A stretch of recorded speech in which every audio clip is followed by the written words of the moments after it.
थांबलं का डोकं दुखायचं?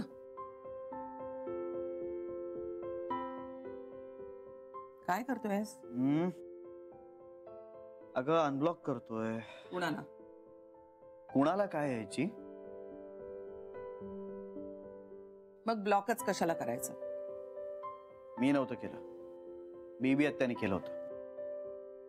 हा, आता जान्हवीच माझ्याशी काही कॉन्टॅक्ट करत नव्हती, मग मी लक्ष दिलं नाही. बेबीचा ना बालिशपणा अजून गेलेला नाहीये, पण तुला तरी कळायला हवं ना, कुणाला असं फोनवर ब्लॉक करणं इन्सल्टिंग वाटू शकतं. तसं काही नाहीये. तिनेही माझा अनेकदा इन्सल्ट केलाय. श्री, आईची पण ती इथे आली कशाला मला भेटायला? आता अनब्लॉक केलंस ना, विचार ना तिलाच. मी नाही विचारणार. तिला गरज असेल ना तर ती करेल मला फोन. बँगलोरहून तिच्यासाठी एवढा धावत आलास, आता फोनचं काय? पण ते तिला कुठे माहिती अजून? त्यानं फॅक्ट बदलत नाही.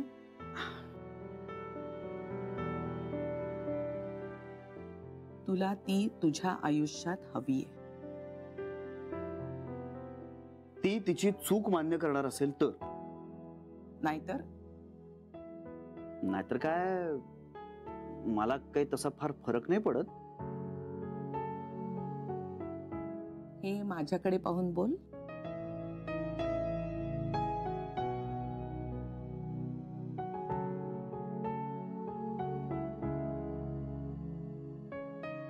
आय्याजी, तू तुझी मुलं आणि तुझ्या सुनांमध्ये कायमच सुनांची बाजू घेत आलीस ना?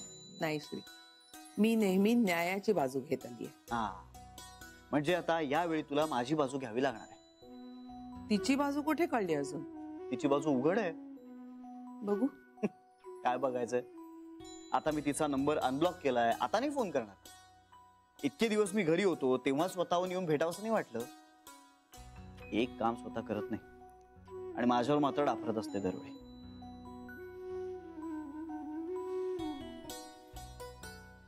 काय झालं? काही नाही. आय्याजी, तू हसतीयस. हसायची बंदी आहे का? पण तू माझ्यावर हसतीयस. तुझ्या मुळे हसतीये. तरी काय गरज होती नोटीस पाठवायची तिला? मी फक्त पाठवलीये, गरज तिला होती.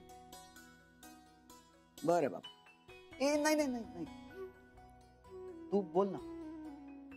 तू या विषयावर रात्रभर बोलत राहशील. मी म्हातारी आहे, मला उद्या सकाळी विघ्नेश्वराला जायचंय. सॉरी. चला, मी निघतो. Yes, good night. Good night.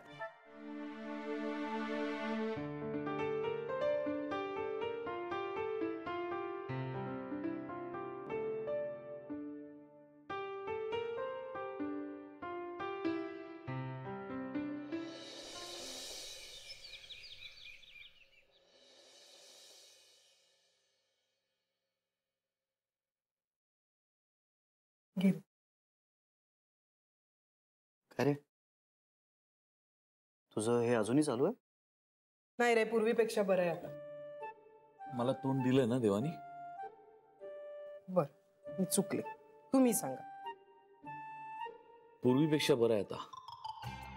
मग मी काय वेगळं सांगितलं हो? पण मला सांगायचं होतं.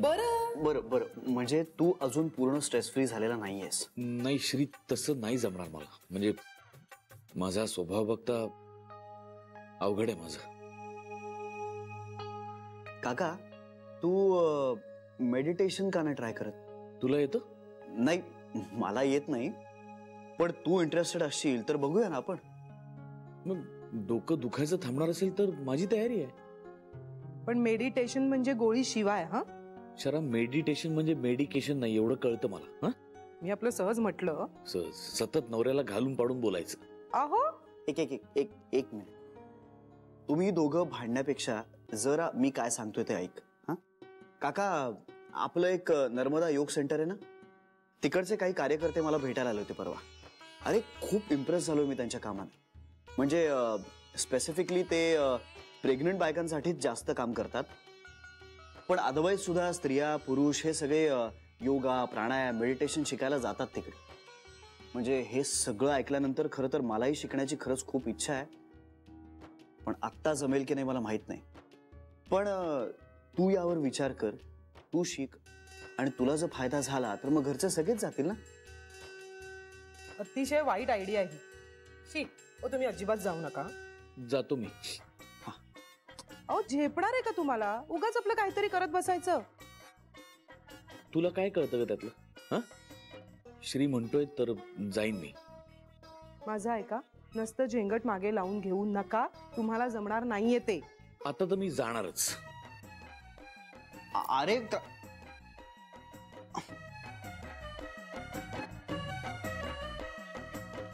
मी जा म्हटलं असतं ना तर गेले नसते. म्हणून बायकोने एखादी गोष्ट करू नका असं म्हटलं की तीच करायला चेव येतो ना नवऱ्यांना. आता बघ कसे तयार झाले. पण हेच जर मी आहोत जा असं म्हटलं असतं ना तर 50 कारणं सांगितली असती न जाण्याची. आता फक्त नियमितपणे गेले म्हणजे मिळवले. ए छोटे, काय रे? मग तूच नियमितपणे जाऊ नका असं म्हण ना, म्हणजे नियमितपणे जाईल तो. श्री, तुला खरं सांगू, यांच्याशी लग्न करून ना एक लहान मुलंच घेतलंय बाई मी सांभाळायला.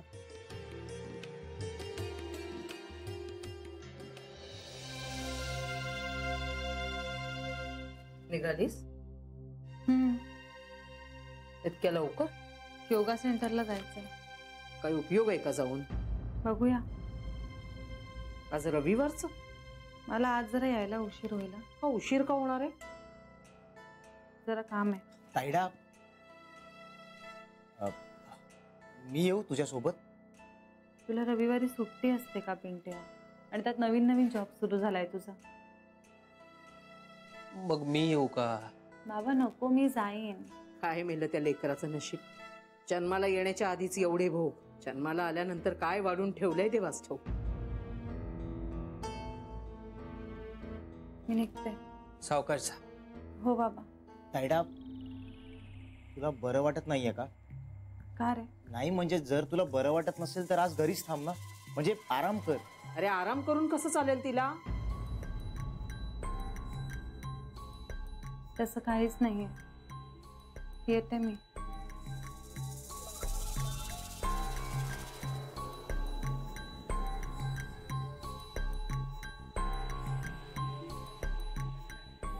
काय रे, असा काय बघतोयस? आई, तुला प्रत्येक वेळेला मध्ये मध्ये बोलायलाच हवं का? तिचा चेहरा बघितलास का कसा झाला होता? अरे होतं रे असं या दिवसात, त्यात काही विशेष नाहीये. आणि आम्हाला काही पोरं झालीच नाहीत का? आमचं केलं होतं का कोणी एवढं कोडकौतुक? बाबा, बाबा मला ताईची काळजी वाटते. तिने हे सगळं हाताने करून घेतलंय. कला, अजूनही पोटगी मागू शकतो आपण. 51 लाख नाही, तिच्या या अशा अवस्थेमध्ये 1 कोटी मागितले ना तरी देखील द्यावी लागेल गोखल्यांना. पोटोशीबाईनं म्हणजे कोर्ट पण सहानुभूतीनेच विचार करतो. पुरे पुरे, तुला कळतंय का कला? तिला आता पैशाची नाही, तिच्या नवऱ्याची जास्त गरज आहे. एवढीच जर नवऱ्याची गरज होती ना तर नवऱ्याचं घर सोडून यायची गरज होती का तिला? बसायचं होतं ना नवऱ्याचं डोकं धरून. आई बास झाला आता, बास कर प्लीज. खोबाडखोडीनं माझ्याशी तोंड वर करून बोललास तर आता तरी जागे व्हा. नाही तर तेल गेलं आणि तूपही गेलं आणि हाती आलं धोप वाटणं, अशी गत व्हायची तुमची. माझा शब्द खरा ठरल्याशिवाय राहणार नाही, बघाच तुम्ही.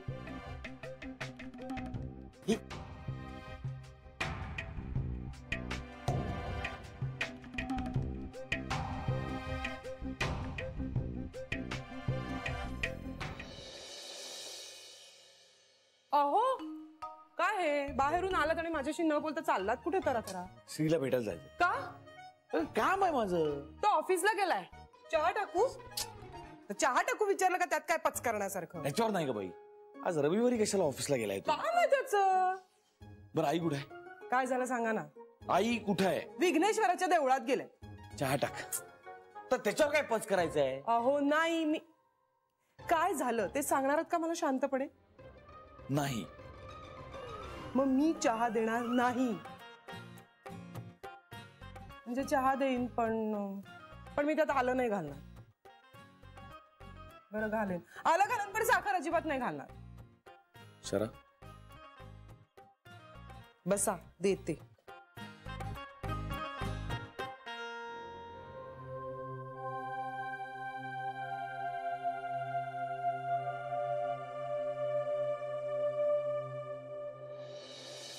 हो, पण त्याचा निर्णय काल व्हायला होता ना, आज कसा घेणार आहोत? आज संडे आहे की नाही? आज आपण लोकांना कसं इन्फॉर्म करणार आहोत? आता उद्या सगळ्यांना प्लीज इन्फॉर्म करा आणि परवापासून इम्प्लिमेंट करा. ओके, या, थँक्यू. काम झालं? हो. निघू मी? ए मनीष, बाय द वे सगळं ठीक आहे ना? कुणाचं? नाही, एकंदरच. हो.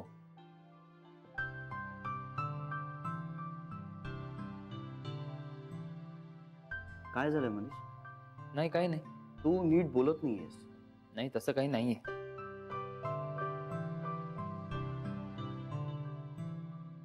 अजून चिडलास माझ्या? नाही. मग बोलत का नाहीयेस माझ्याशी? नाही, असं काही नाही. नेहमीसारखा बोलत नाहीयेस तू. गोष्टी बदलतात. पण त्याला ना काहीतरी कारण असतात. नसतात. कधी कधी नसतात की तुला सांगायचे नाहीये? सांगून उपयोग नाही. म्हणजे? मला गीताला घेऊन शॉपिंगला जायचंय. मी निघू? सर. ऑलराईट, निघ तू. Thank you sir. ए मनीष,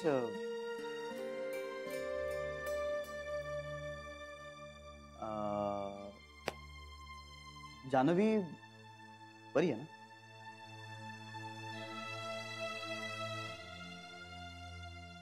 त्यांना काय फरक पडतो?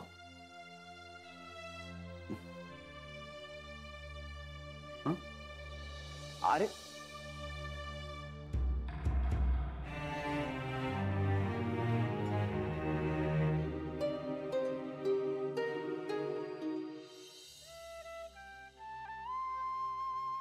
का अंत पाहतोयस माझा? कुठल्या पापाची शिक्षा देतोयस मला? आणि माझ्या बाळानं त्याने कुणाचं काय केलंय की त्याच्या जन्माआधीच एवढा कठोरपणे वागतोयस देवा? काय चुकलं माझं? आणि चुकलं असेल तर त्याची शिक्षा मला दे, मला एकटीला. कसलं नशीब लिहितोयस तू माझ्या बाळाचं? त्याचे भोग असतील तर ते मला दे. मी ते त्याच्या जन्मानंतर आनंदाने भोगेन. एवढा स्ट्रेस सोसवत नाहीये. श्रीचं लग्न ठरवतायत. आणखी काय काय बघायचंय? किती सोसायचंय? कसला कडेलोट झाल्यानंतर तू हे थांबवणार आहेस? हात जोडते रे तुझ्या पुढे. नको माझ्या बाळाचे एवढे हाल करूस. आई विना मी वाढलेच, पण माझ्या बाळाला बापा विना वाढण्याचा शाप नको देऊस. जे सुख प्रेम गोखल्यांच्या घरात माझ्या बाळाला बर्थ राईट म्हणून लाभायला हवं होतं, ते त्याच्या जन्माआधीच राहून घेतलं जातंय. 6 आजींचं प्रेम मी एकटी कशी देऊ? किती गोड कौतुक लाड झाले असते त्या घरात. पण आता त्यातलं काहीच होणार नाही. त्यासाठी मी किती धडपड केली. स्वाभिमान बाजूला ठेवला. वारंवार श्रीशी बोलण्याचा प्रयत्न केला. मला नाही जमलं त्याला सांगणं. मला जे जे करता येणं शक्य होतं ते मी केलं. पण आता हरले देवा. मला आता फक्त अंधार दिसतोय. सगळं संपल्यासारखं वाटतंय. बायको म्हणून, सून म्हणून मी पूर्ण पराभूत झाले. मुलगी म्हणूनही आता मी फक्त बाबांच्या मनावरचं ओझं बनून राहिले. बाबांच्या डोळ्यातली भीती मला खात राहते. या वयात त्यांना माझ्या काळजीने घेतलंय. मुलगी म्हणून कमीच पडले मी. नाही जमलं मला कुणाचं मन जिंकणं. ना मी सासरची राहिले ना माहेरची. कुठे स्थान नाहीये. पोटात जीव वाढत असल्याने जीव पण नाही देऊ शकत. आई म्हणून माझं मन हार मानायला तयार नाहीये. मी माझ्या बाळासाठी उभी राहील एवढं बळ दे ईश्वरा. माझी ताकद पुरी पडत नाहीये रे हे सगळं सोसण्यासाठी. खूप खचले मी, दमले. मलाही आधार हवाय.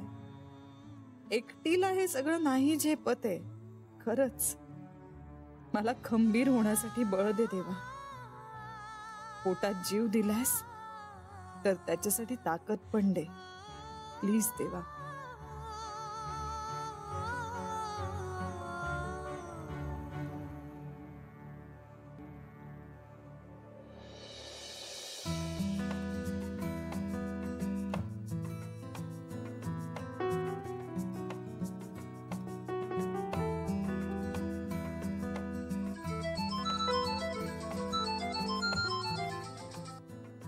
फोन तर चालू आहे.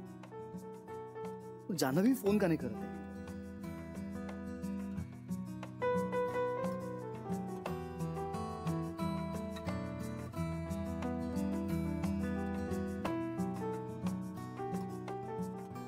का असं होतंय मला? इतका का रेस्टलेस होतोय मी? असं का वाटतंय मला की जान्हवीला आता माझी खूप गरज आहे?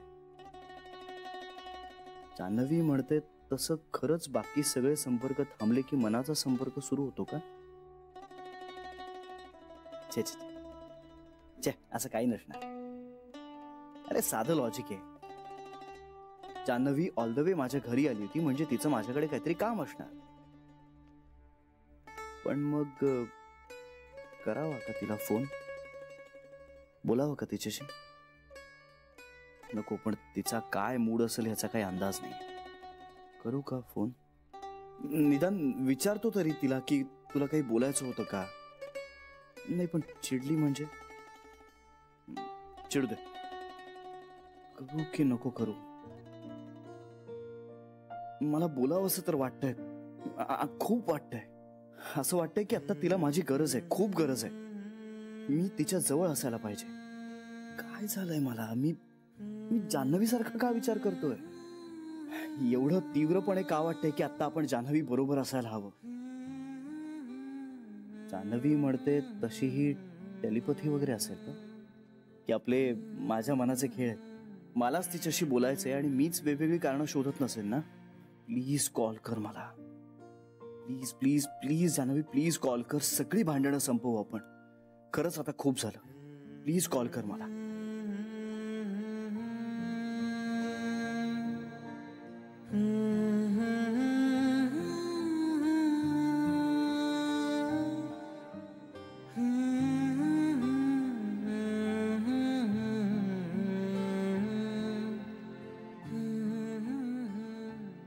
कसा पोहोचू मी तुझ्यापर्यंत जान्हवी?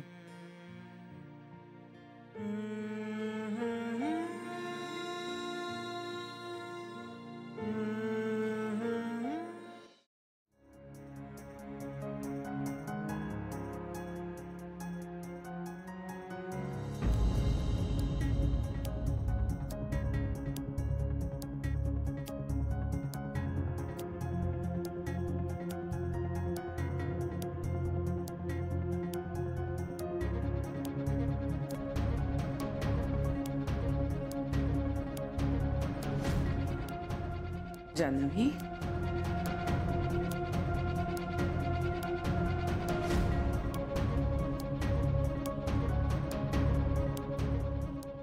तू प्रेग्नंट आहेस? तू प्रेग्नंट आहेस ना?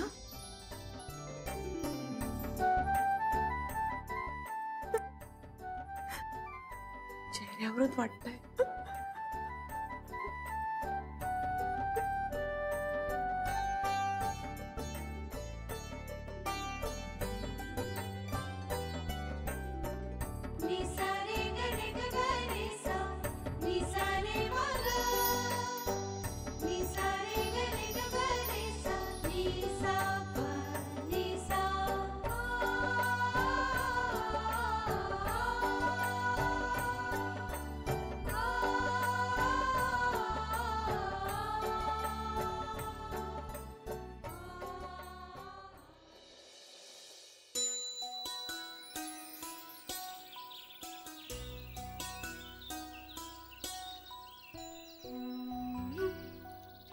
तुमची तब्येत कशी आहे आता? ठणठणीत. सॉरी आमच्यामुळे. जान्हवी, आता जे व्हायचं ते होतच. आणि वय झालंय आता माझं सोड. तू सांग, तू प्रेग्नंट आहेस ना? तुम्हाला कोणी सांगितलं? तुझ्या चेहऱ्याने. खरंच तुझा चेहरा पाहून कळलं मला. चेहरा पाहून? 70 पार केली आहे मी. एवढं कळणार नाही मला? तिला नाही कळलं. आता त्याला कसं कळेल ग? पण त्याने समजून घेण्याचा प्रयत्नही नाही केला. मग बोलली का नाहीस? एकतर आधी सगळं निवळण्याची वाट पाहिली काहीच निवडत नाहीये म्हटल्यानंतर आईजी मी खूप प्रयत्न केला. इनफॅक्ट मी 2-3 वेळा श्रीला भेटले सुद्धा. मग नाही सांगू शकले.